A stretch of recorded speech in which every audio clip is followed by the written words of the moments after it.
Peguei minha filha nos braços do meu noivo, no nosso banheiro.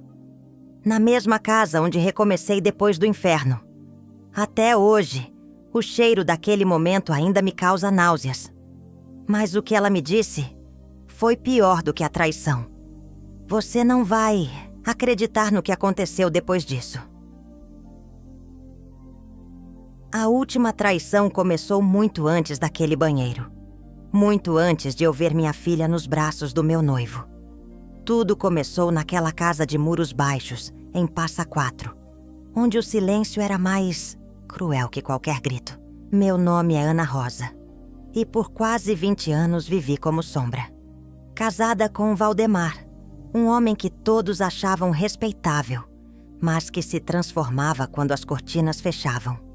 Eu apanhava em silêncio e chorava mais ainda tentando esconder tudo da minha filha. Pedia todas as noites que Deus nos poupasse. Mas ele parece ter outros planos para mulheres como eu. Minha filha, Letícia, era meu raio de sol em meio à escuridão. Aos 14 anos era cheia de sonhos e sorrisos. Tocava piano na missa, escrevia poesias e falava do futuro como se ele fosse um presente esperando por ela. Namorava Kaique, um bom rapaz da cidade, e acreditava que o mundo era seguro. Eu fazia de tudo para preservar essa inocência. Mandava-a dormir fora sempre que via o copo de cachaça na mesa. Mas a gente sabe, mãe sente. Sabia que não conseguiria protegê-la para sempre. E essa hora chegou numa terça-feira chuvosa, que até hoje me dói lembrar. Chovia tanto que o barulho da água parecia um lamento. Valdemar entrou em casa gritando, furioso por causa de uma promoção que não conseguiu. A pasta dele voou, derrubando o vaso da minha mãe. Gritou comigo, empurrou os móveis e me agrediu ali mesmo, na frente de Letícia. Ela chorava e gritava para ele parar. Foi quando ele virou para ela e disse algo que jamais esquecerei. Qualquer dia desses vou te ensinar o que é ser mulher de verdade. Meus joelhos fraquejaram. O medo virou desespero. Não era mais sobre mim, era sobre ela. Esperei ele dormir, afogado no álcool. Acordei Letícia devagar e disse: "Pega uma mala pequena, a gente vai embora." Ela arregalou os olhos. "Pra onde?" "Pra Campinas, na casa da dona Zuleide." Ela hesitou, chorou, falou do namorado, das amigas, da escola. Mas eu não cedi. "Filha, ou a gente sai agora, ou não sei se sobreviveremos." Ela arrumou tudo em silêncio. Pegou só o necessário. Deixou o urso de pelúcia em cima da cama. "Já sou grande demais para isso", sussurrou. E eu soube ali. Ela nunca mais seria criança. Pegamos o ônibus das 5 da manhã. Letícia passou a viagem inteira olhando pela janela, com os olhos cheios d'água. Quando chegamos à rodoviária de Campinas, ela virou para mim e disse com raiva e mágoa: "Você destruiu minha vida." Fiquei sem ar. Eu tentei explicar que estava salvando nós duas. Mas, para ela, eu era o furacão, não a salvação. E naquele instante, sem que eu soubesse, nascia a primeira costura de uma dor que levaria anos para ser desfeita. A casa da dona Zuleide era simples, mas nos acolheu. Dormíamos num colchão na sala, e todas as noites eu repetia: "É só por um tempo." Mas cada dia ali parecia um século. Acordávamos antes do sol nascer. Eu ia para a fábrica de costura, onde o som das máquinas não deixava espaço para pensamento. Letícia foi matriculada em uma escola pública da Vila Industrial. "As meninas aqui falam de coisa que eu nem sabia que existia", ela me disse, os olhos sem brilho. E a cada frase dessas, uma agulha se cravava em mim. Será que eu tinha feito a coisa certa? Na fábrica, costurávamos como máquinas humanas. Era pó de tecido nos olhos, nas roupas, na garganta. Os dedos sangravam e ninguém podia parar. Era uma linha de montagem onde sonhos morriam em silêncio. Mesmo assim, consegui juntar uns trocados e aluguei um quartinho na Vila Esperança. Um canto só nosso. Lá, recomeçamos. Ou tentamos. Letícia seguia fria, distante. Cumpria as tarefas, mas sem alma. Quando falava comigo, era como se estivesse falando com uma estranha. Era uma ferida aberta que eu não sabia costurar. Às vezes, eu a via abraçada àquela velha foto das amigas. Chorava em silêncio. Eu dizia, filha, a gente precisa seguir. E ela respondia, pra onde? Pra tua vida costurando até o dedo cair? Doía. Doía mais do que as surras que Valdemar dava. Porque, no fundo, ela tinha razão. Que futuro eu estava oferecendo? Sobrevivência não era o mesmo que viver. E eu já não sabia mais como guiar aquela menina que se afastava de mim dia após dia. O tempo passava, mas o abismo entre nós só crescia. Aos 17 anos, Letícia já trabalhava meio período. Era madura demais para a idade. Ela não sorria mais. Não fazia perguntas, não pedia conselhos. Só me olhava com aquela expressão de quem nunca perdoou. Eu queria um sinal de que ela ainda me amava. Qualquer gesto. Mas o que eu recebia eram silêncios. E foi nesse vazio que surgiu Elcio. Ele apareceu na fábrica de repente. Era educado, gentil, um homem aparentemente bom. Começou a me chamar para ver planilhas, conversar sobre relatórios, pedir ajuda com bobagens. Eu sabia onde aquilo ia dar e tentei fugir. Mas depois de tantos anos sozinha, eu cedi. Aceitei um café. E naquele pequeno gesto, descobri que ainda havia em mim um pedaço que sonhava. Mas mal sabia eu que estava abrindo a porta para algo que mais tarde destruiria meu chão. Mais uma vez, Elcio era diferente. Ou talvez eu quisesse muito acreditar nisso. Trazia flores, falava baixo, me fazia rir. Depois de tudo que vivi com Valdemar, aquele tipo de afeto parecia coisa de novela. Eu comecei a confiar, contra meu instinto. Os domingos com ele se tornaram meu respiro. Era como se eu lembrasse quem era antes da dor. Quando ele me pediu em namoro, aceitei. Quando me pediu em casamento, chorei. Não pelas alianças, mas pela ideia de finalmente ser feliz. De ter uma vida onde o medo não morava mais. Contei para Letícia. Ela me ouviu em silêncio e disse: tenha cuidado. Apenas isso. Nada de parabéns, nem sorriso. Eu quis acreditar. Que era ciúme, receio, coisa de filha. Marquei um jantar para eles se conhecerem melhor. Elcio trouxe um livro de poesias para ela e um bolo de chocolate. Tentou conversar, mas ela respondeu com frases secas. Quando ele saiu, ela disse: ele parece legal. Pai também parecia. E essas palavras ficaram ecoando no meu peito como um aviso que eu não quis escutar. As semanas que seguiram foram estranhas. Letícia começou a se aproximar mais de Elcio. Fazia café, puxava assunto, ria de piadas que antes ignorava. Ela está aceitando, eu pensei. Que ingênua eu fui. Uma noite ela pediu para conversar com ele a sós.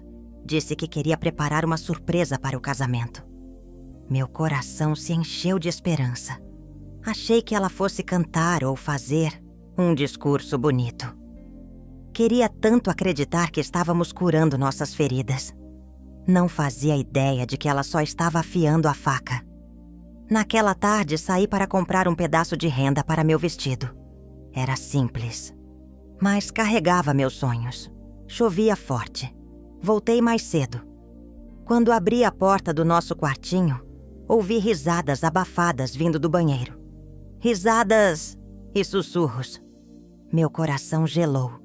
O corpo reconheceu o perigo antes da mente. O pacote caiu no chão. Silêncio. A porta se abriu. E ali estavam eles. Minha filha e meu noivo. Aquela imagem ainda me causa náuseas. E foi ali que tudo desmoronou. De novo. Só que dessa vez pelas mãos de quem eu mais amava. O cheiro de perfume doce misturado ao vapor quente do chuveiro me deu um alerta antes mesmo da visão. A porta do banheiro estava entreaberta e vozes abafadas escapavam como sussurros proibidos. Me aproximei devagar, com a alma gelada.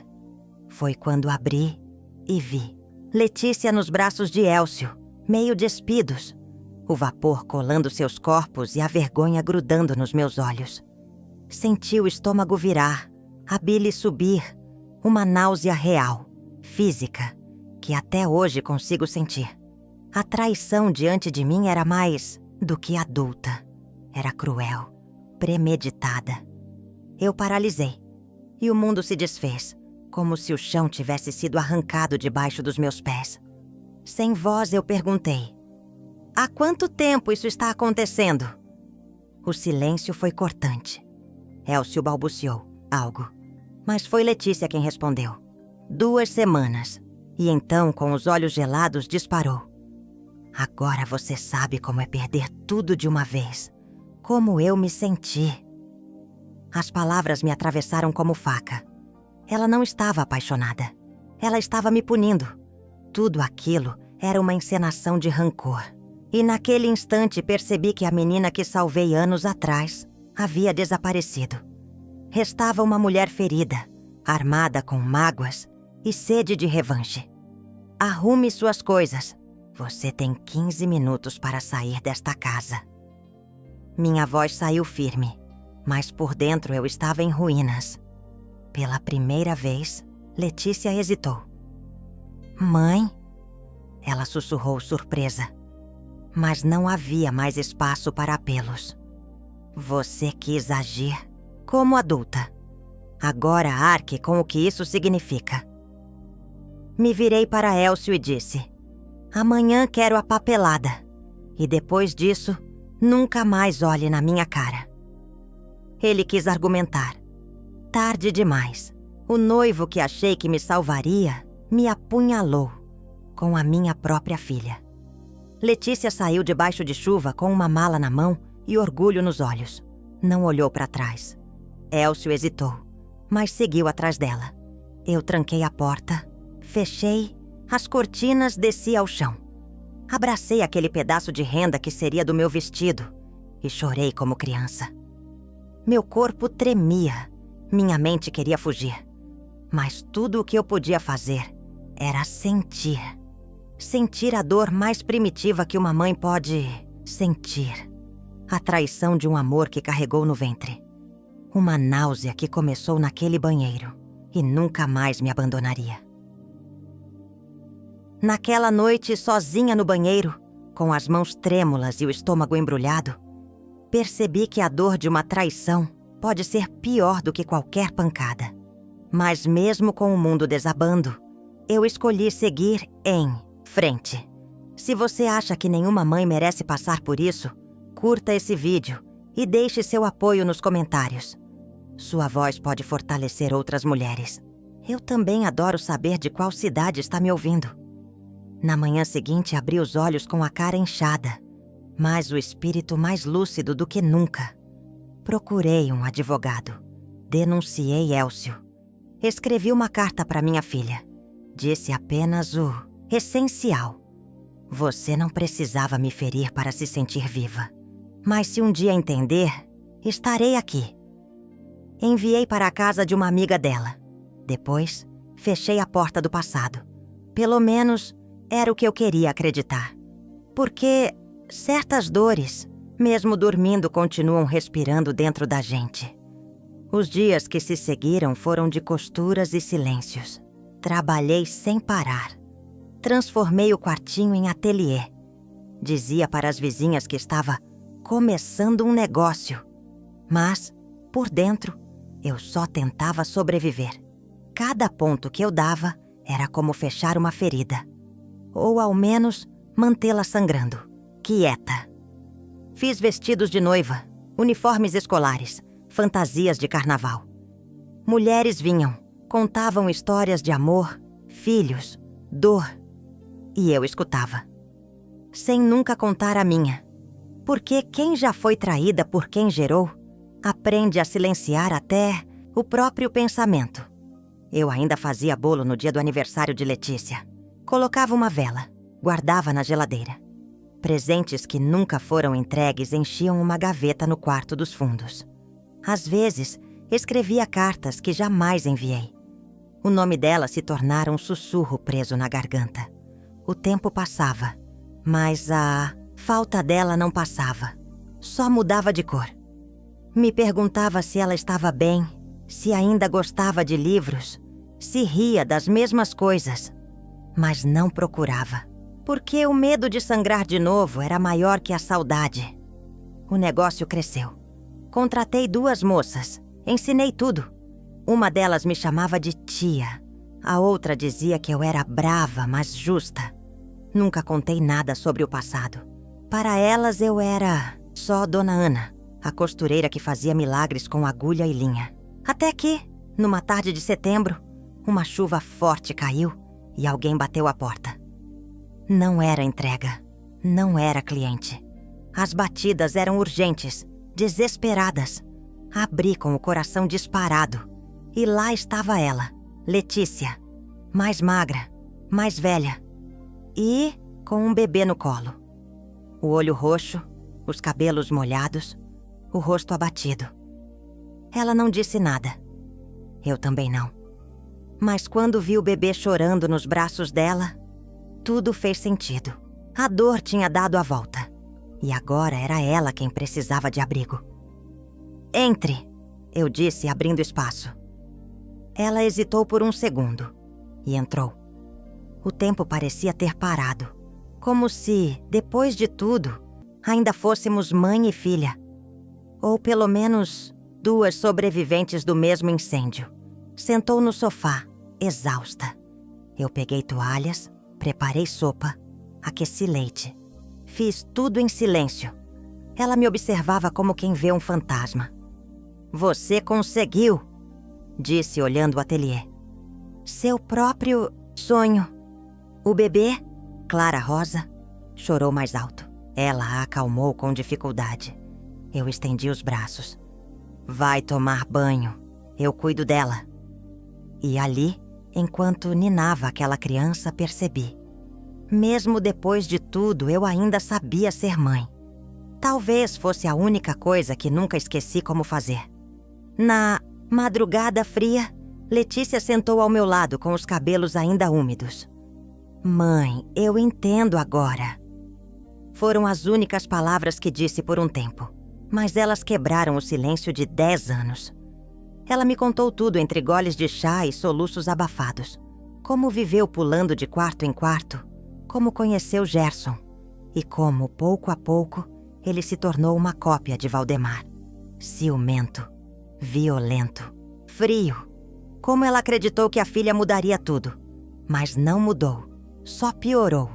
E então veio o estalo. O mesmo que eu tive anos atrás. Ele ameaçou a bebê. Disse que se ela não calasse, ele daria um jeito. Letícia contou isso com a voz trêmula. Eu vi o medo nos olhos dela. A culpa, o arrependimento. A menina que me machucou estava ali, encolhida, implorando por proteção. Peguei a bebê, uma bolsa e saí correndo. Caminhei por horas na chuva. Ela parou, olhou para mim. Mãe, eu sabia onde você morava. Eu passava aqui, mas nunca tive coragem de bater. A dor dela era crua, real e estranhamente familiar. Os dias seguintes foram intensos. Levei ela à delegacia. Fizemos a denúncia. Buscamos apoio jurídico, psicológico. Usei tudo que aprendi com minha própria dor. Quando Gerson apareceu gritando na porta, com o mesmo tom ameaçador que um dia conheci, eu enfrentei. Liguei para as polícias na frente dele. Ela tem ordem de restrição. E se você voltar, sou eu quem vai te fazer pagar. Ele recuou. A justiça chegou atrasada, mas chegou. E eu finalmente fui a mãe que protege, não a que foge. Clara Rosa trouxe luz para a tapa-casa. Corria entre os tecidos, bagunçava linhas, derrubava botões. Eu a chamava de meu botão de flor. Letícia descobriu talento para modelagem. Criava vestidos modernos, ousados. As clientes adoravam. Eu cuidava dos ajustes, dos acabamentos. Voltamos a trabalhar lado a lado, como duas costureiras de alma costurada. As conversas voltaram, as risadas também. Um dia ela me olhou e disse: "Você sempre soube onde costurar, até quando era o coração." E foi assim que nasceu o nome do nosso ateliê, Ponto por Ponto. Entre linhas, tecidos e lágrimas antigas, recomeçamos. Não como antes, mas como novas versões de nós mesmas. Eu, Ana Rosa, que um dia fui traída no banheiro da própria casa, agora era mãe e avó. E ela, Letícia, que um dia quis me punir, agora costurava comigo o futuro. Ponto por ponto, linha por linha, dor por dor. Costurar é isso, transformar rasgos em algo bonito. E o amor, às vezes, também é. Nosso ateliê crescia como uma costura bem feita. Firme, paciente, ponto por ponto. O nome Ponto por Ponto virou símbolo na Vila Esperança. Mulheres vinham costurar sonhos, mas também remendar dores. Algumas traziam vestidos, outras silêncios. E ali, entre bobinas, linhas e afeto, nós três, eu, Letícia e Clara Rosa, construíamos um espaço que era mais que negócio. Era refúgio. Um templo de cura para todas que, como nós, aprenderam a viver depois da queda. Letícia florescia com delicadeza e força. Criava modelos ousados, desenhava novas peças com a alma. Mas havia dias em que o passado batia na porta do coração. Uma buzina alta, um grito na rua, e ela tremia. Eu me aproximava devagar, segurava sua mão e dizia: "Aqui, ninguém te machuca." Nessas horas, ela me olhava com os olhos da menina que me pediu socorro anos atrás. A diferença é que agora, ela também protegia outras. Clara Rosa corria pelo ateliê com um retalho preferido. Um tecido lilás que dizia ser mágico. Um dia, ao me ver com os olhos marejados, ela se aproximou com o pano e disse: "Vovó, deixa eu te costurar feliz?" Abracei aquela pequena e entendi. Ela era nosso recomeço. A infância dela era feita de liberdade, afeto e presença. Tudo que a mãe não teve. Tudo que eu tentei oferecer mesmo depois do caos. E em cada risada de Clara Rosa, havia um ponto que selava nossas feridas. Começamos a ensinar costura a outras mulheres. Jovens mães, idosas solitárias, moças em busca de sustento. Algumas vinham com olhares apagados, mas saíam com olhos acesos. Letícia falava pouco, mas quando abria a boca, tocava fundo. Ela contava sua história com palavras simples, mas que perfuravam.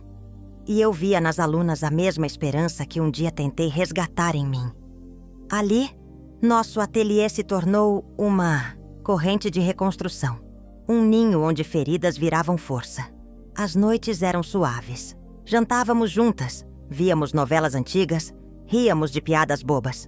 Letícia escreveu num caderno: "Quero transformar minha dor em palavra." Apoiei. Ela tinha voz e coragem. "Sua história pode salvar vidas", eu disse, porque aprendi que recomeçar é como costurar. Exige paciência, firmeza e amor. E ali, naquela casa simples com cheiro de pão e tecido, éramos 3 almas ligadas por fios invisíveis e inquebráveis. Naquela manhã chuvosa, o celular de Letícia vibrou com insistência. Ela leu a mensagem e ficou pálida. "É o Kaique", disse quase num sussurro. Aquele nome era um eco do passado, uma lembrança da menina que ficou perdida em Passa Quatro. Ele a encontrara pelo Instagram do ateliê. Queria vê-la, tomar um café. Letícia olhou para mim com os olhos divididos entre medo e saudade. "E se ele me culpar por tudo?" Eu respondi. "Talvez ele só queira saber se você sobreviveu." Ela passou horas se arrumando. Experimentava vestidos, trocava penteados, suava frio. Em um momento sentou no chão e disse: "Talvez eu devesse desistir." Me ajoelhei e disse: "Filha, não é sobre ele. É sobre você poder olhar o passado sem se ferir de novo." E ela foi. Saiu com passos curtos, mas decididos. Quando voltou, o rosto era um livro aberto. Sentou à mesa e começou. Ele achou que eu tinha morrido. Chorou ao me ver. Disse que sonhava comigo fugindo na chuva e que nunca parou de pensar em mim. As palavras saíam devagar, como se ela desatasse um nó apertado demais. Disse que se sentia culpado por não ter percebido o que eu passava em casa. Que se soubesse, teria fugido comigo. Eu vi uma lágrima descer. Ela não chorava por dor, mas por alívio. Os dois voltaram a conversar. Trocavam mensagens. Levavam Clara Rosa ao parque. Mas o medo ainda rondava. E se ele virar o que o outro virou? Ela perguntava. Eu respondia: "Você não é mais refém, filha. Agora você sabe sair pela porta antes que feche." Kaique veio nos visitar. Trouxe flores para mim, livros infantis para Clara Rosa. Foi gentil, atencioso. Não forçou nada. Só esteve presente. E isso, para quem já foi traída, é muito. Letícia se permitia sorrir perto dele. E eu via nos olhos dela a mulher que se reconstruiu com os próprios dedos. Um dia, enquanto bordávamos, ela me disse: "Você me costurou com amor. E agora estou aprendendo a vestir esse amor em mim." A partir daí, começamos a sonhar. Decidimos escrever, contar nossa história, planejar oficinas maiores, expandir o ateliê. "Quero ajudar outras mulheres a se vestirem com dignidade", ela dizia. E eu completava: "E com coragem." Porque aprendemos que cicatrizes não são falhas, são marcas de onde houve cura. E no coração de cada mulher que cruzava nossa porta, a gente via uma nova chance de recomeço e um novo motivo para continuar. Recebemos o convite com lágrimas nos olhos. Participar de uma feira de empreendedorismo feminino em Campinas. Era como desfilar nossa história para o mundo. Criamos uma coleção com nomes de sentimentos. Resiliência. Perdão, renascimento. Um dos vestidos tinha costuras visíveis, propositalmente tortas, como cicatrizes. Outro, branco com retalhos coloridos, simbolizava sua infância de Clara Rosa, feita de pedaços reaproveitados com amor. No dia do evento, o ateliê virou festa. Clara Rosa, vestida com tule rosa e fita na cabeça, encantava todos. Quando uma jornalista perguntou nossa origem, olhei para minha filha. Ela respirou fundo e contou tudo. A fuga, o abuso, a traição, a dor, o reencontro. Sem vitimismo, com firmeza. A jornalista chorou. Minha mãe também sofreu violência. Nunca teve coragem de sair. Naquele instante, entendemos que contar cura, não só a nós, mas aos outros também. No dia seguinte, nossa história estava em todos os lados. Recebemos e-mails de mulheres pedindo ajuda, contando suas histórias, agradecendo pela coragem. Fomos chamadas para dar oficinas, entrevistas, palestras. Letícia escreveu um artigo que viralizou. Vestir-se de si mesma. Eu aprendi a mexer nas redes sociais e Clara Rosa virou símbolo da campanha Costura que Liberta. Víamos nossas cicatrizes refletidas em outras. E isso nos dava forças. Uma noite, sentamos as 3 na rede da varanda. O céu estava limpo com um luar calmo. Clara Rosa dormia no meu colo. Letícia sussurrou: "Você me salvou, mãe, mesmo quando eu quis te destruir." Eu disse: "Você só estava tentando sobreviver. Agora estamos todas vivas." E ali, embaladas pelo vento e pela memória, entendi que a última costura havia sido feita. Não num tecido, mas no coração. Se você chegou até aqui, saiba, Não importa o tamanho do rasgo. Se houver linha, amor e coragem, sempre há costura. Toda mulher merece vestir a própria história, ponto por ponto, dor por dor, amor por amor. Depois da feira, nossa história ganhou asas maiores do que imaginávamos.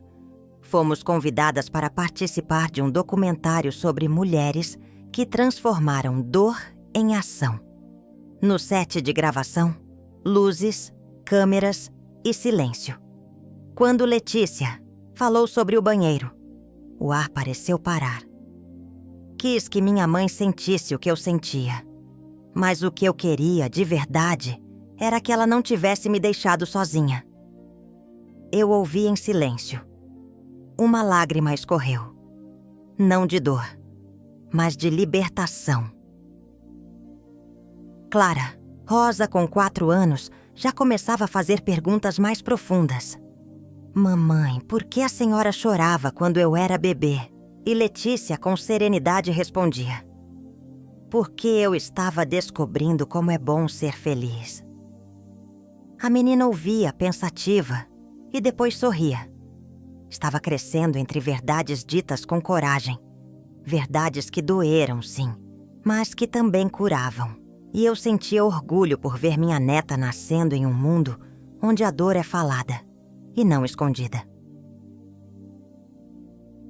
Com o apoio de uma ONG, inauguramos o segundo ponto por ponto, agora em Valinhos. Uma nova equipe de mulheres, algumas ex-alunas, assumiram o espaço. Uma delas, chamada Denise, contou que costurar a primeira saia vermelha da vida dela foi um ato de libertação. Nunca tive coragem de usar cor. Hoje me vejo no espelho e digo: eu voltei.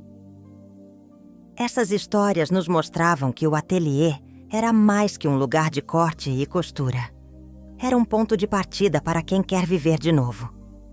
Em uma das oficinas, uma jovem de 18 anos, frágil e trêmula, nos procurou. Fugira de casa na noite anterior. Disse que ouviu nossa entrevista no rádio e soube que ali era um lugar seguro. Acolhemos ela, orientamos, demos papel, linha e um abraço. Quero aprender a costurar e esquecer o que vivi. Eu olhei para ela e vi a mim mesma anos atrás. Vi minha filha, vi tantas outras. Ali entendi que nosso propósito era maior do que curar nossa família. Era impedir que tantas outras fossem destruídas. Nas noites tranquilas, conversávamos sobre o passado sem medo. Era só mais um retalho no grande tecido da vida. Um dia, Letícia se deitou no meu colo, como criança. Mãe, eu te amo. E sinto muito. Eu a abracei com a força de todas as noites em que sonhei com isso. E naquele abraço, senti que toda a náusea de anos atrás finalmente havia passado. O banheiro ainda existia na memória, mas agora era só uma lembrança superada, não uma ferida aberta. Capítulo 11. Quando a vida te dá a linha meses depois, o ateliê virou referência na região. Recebemos prêmios de impacto social, saímos em jornais. Mas o que mais tocava eram os bilhetes escritos à mão, deixados pelas alunas. Um dizia: costurei minha primeira blusa e minha primeira esperança. Outro: nunca pensei que um botão preso pudesse segurar também minha autoestima. Essas mensagens nos mostravam que o que fazíamos ultrapassava qualquer linha ou tecido. Era reconstrução de identidade. Clara Rosa, com suas mãozinhas ágeis, criava roupinhas para bonecas com retalhos coloridos. Quero fazer vestidos que façam gente sorrir. Eu sorria também e respondia: você já faz isso, meu amor. E pensava em como o destino pode ser cruel, sim, mas também generoso, porque às vezes ele entrega uma dor e junto a agulha para costurá-la. Nossa família, antes partida, agora era exemplo, e isso nos fortalecia. Um convite inusitado chegou de Brasília. Queriam que falássemos no Senado sobre políticas para mulheres em situação de risco. Letícia ficou em pânico. Eu? Falar para políticos? Segurei suas mãos e disse: Você já falou com a mulher mais difícil do mundo. Você mesma. Agora só precisa repetir com coragem. Ela foi. Subiu na tribuna. Com a voz firme disse: Eu fui ferida dentro de casa. Hoje, ensino mulheres a saírem pela porta com dignidade. Foi aplaudida de pé. Voltou com lágrimas e luz no olhar. Começamos a escrever nosso livro. Cada capítulo alternava minha voz e a de Letícia, com fotos de Clara Rosa brincando entre linhas e tecidos. O título: Costura de 3 gerações. Uma herança sem joias, mas cheia de coragem. No lançamento, mulheres fizeram fila para abraçar a gente. Uma disse: Seu livro me deu coragem de sair. E outra: Minha filha de 14 anos leu e disse que agora entende por que eu fugi. Era mais que papel. Era caminho. E mesmo com tudo isso, mantivemos a simplicidade. Nas noites de sábado, macarrão na panela, novela na TV e Clara Rosa no nosso colo. A vida, com suas linhas tortas, tinha escrito algo belo. Algo que começou com dor, sim, mas que foi remendado com afeto, coragem e amor. E essa nova costura era irrompível. Capítulo 12. A costura final. Um dia, recebi um convite inesperado. Dar aula de costura em uma escola de Passa Quatro, a cidade onde tudo começou. Engoli seco. Você quer voltar lá? Perguntou Letícia. Respondi com firmeza. Quero fechar o círculo. E fomos. A cidade parecia encolhida. O mesmo cheiro de café na rua. As ladeiras silenciosas. A casa onde vivia apagada pelo tempo. Ao passar em frente, parei. Respirei fundo. E disse em voz baixa: Agora eu entro e saio por vontade própria. Na escola, jovens nos esperavam com curiosidade e olhos abertos. Algumas sabiam da história. Outras descobriram ali. Perguntaram: Como vocês superaram tudo isso? Respondi: Primeiro com medo, depois com força, mas sempre com linha e amor. Uma aluna se levantou e disse: Minha mãe ainda vive com medo. Posso levar ela no ateliê? Eu abracei aquela menina. Era por isso que eu precisava voltar. Não para reviver a dor, mas para impedir sua repetição. Na estrada de volta, Clara Rosa dormia no banco de trás. Letícia segurou minha mão e sussurrou: A senhora foi até o fundo e voltou, e ainda levou a gente com você. Sorri. Eu só não queria que vocês se afogassem como eu quase me afoguei. O carro seguia calmo, o céu limpo, e pela primeira vez não procurei mais respostas. Apenas senti gratidão por ter sobrevivido, por ter amado e por ter sido perdoada. Chegando em casa, havia uma carta na caixa de correio. Era de uma menina do interior do Pará. Li sua história. Eu ia fugir ontem. Hoje decidi ficar viva. Sentei no chão, com a carta nas mãos. Guardei ela numa caixa com botões antigos, fotos da Clara Rosa e um retalho lilás. O mesmo que ela chamava de tecido da felicidade. E entendi. Minha história salvou alguém. E isso é mais do que suficiente. E se essa história também te tocou, comenta aqui. Compartilha. Porque cada ponto de dor pode virar um ponto de cura. Se inscreve no canal e curte o vídeo. Aqui cada história é real e transforma quem ouve.